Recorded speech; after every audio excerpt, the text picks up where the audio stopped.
Et avec nous autour de notre table, Claire Lanet, bonjour. Bonjour. Vous êtes la procureure de la République. Merci d'avoir accepté notre invitation. Le temps de faire de la prévention, il faut sanctionner plus fort, augmenter la répression. Est-ce que globalement, enfin je m'adresse à vous quatre, est-ce que c'est l'angle d'attaque ou au contraire, il faut toujours privilégier la prévention?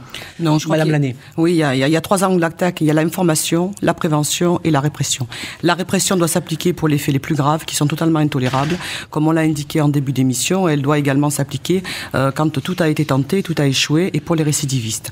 Sur le plan de la répression, moi ce que je peux déjà indiquer, c'est qu'il y a plus de 200 personnes qui sont jugées chaque mois devant le tribunal correctionnel de Nouméa. 200 personnes minimum, pour des faits liés donc à l'insécurité routière, de la délinquance routière. On parle de délinquance et c'est la première délinquance du territoire, c'est effectivement la route et c'est pas autre chose. Alcool, cannabis, l'an dernier 51 accidents mortels, 9 étaient dus pour des gens qui avaient conduit sous l'empire de produits stupéfiants et donc de cannabis, liés après à de l'alcool, à de la vitesse, etc. Au-delà de ça, les faits les plus graves, bien, les personnes sont présentées au parquet et afin que soit une ouverture d'information judiciaire, soit une comparution immédiate.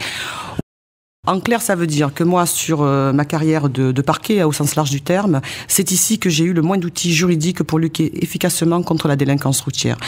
Quand il ne peut pas y avoir de suspension administrative parce qu'une personne conduit sous l'état d'un empire d'ivresse manifeste, ce qui signifie qu'après un accident, dès le lendemain, elle peut légalement conduire un véhicule automobile, ce qui, à mon sens, doit choquer profondément les victimes qui l'ont vu occasionner un accident. Quand on voit que le permis peut encore être aménagé sur un plan judiciaire, ce qui n'existe nulle part ailleurs.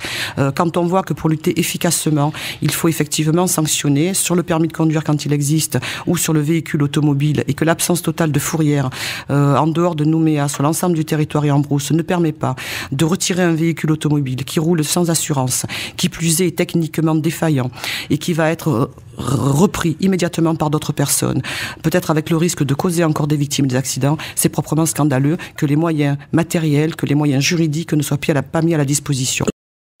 Sur l'évolution de la législation en Calédonie, puisque le code de la route, avec le transfert de compétences, c'est un code de la route néo-calédonien. Absolument. Moi, par exemple, des modifications qui ont été demandées, on n'en a pas parlé, mais c'est aussi la conduite sans permis. L'article 11 du code de la route calédonien indique que si l'on est inscrit dans une auto-école et qu'on justifie que l'on prend des cours, on est réputé ne pas conduire sans permis. Donc moi, je n'ai pas d'infraction pénale. On est réputé, ça veut dire qu'il n'y a pas d'infraction pénale.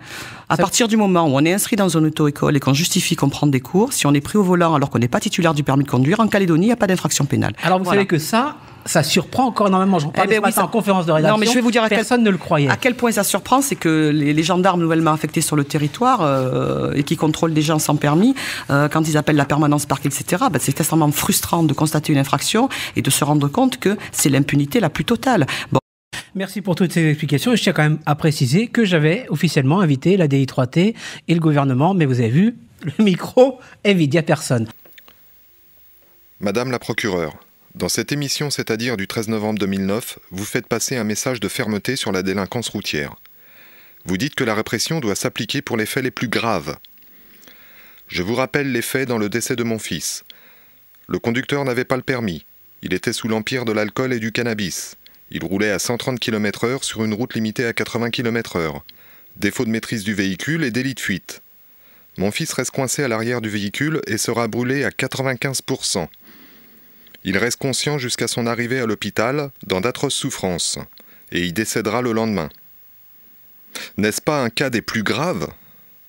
À l'audience du 26 mars 2010, concernant cette affaire, le parquet réclame 3 ans et les juges ne lui donneront que 8 mois de prison et 16 mois avec sursis. Vous étiez la seule à pouvoir faire appel, mais vous ne l'avez pas fait. Vous dites que plus de 200 personnes sont jugées chaque mois pour la délinquance routière. Il est temps que ça cesse. Il ne suffit pas de faire de beaux discours, vous devez agir. Ce jugement est scandaleux. 8 mois de prison pour la mort atroce de mon fils et 30 000 francs d'amende. Alors qu'en tuant un dugong, on prend 6 mois de prison et 1 million d'amende. Il est vrai que les citoyens honnêtes sur les routes calédoniennes ne sont pas en voie d'extinction. Ça fait des années que ça dure, et personne ne fait rien pour que ça change. Et pourtant vous avez les leviers importants pour intervenir. Qu'attendez-vous ?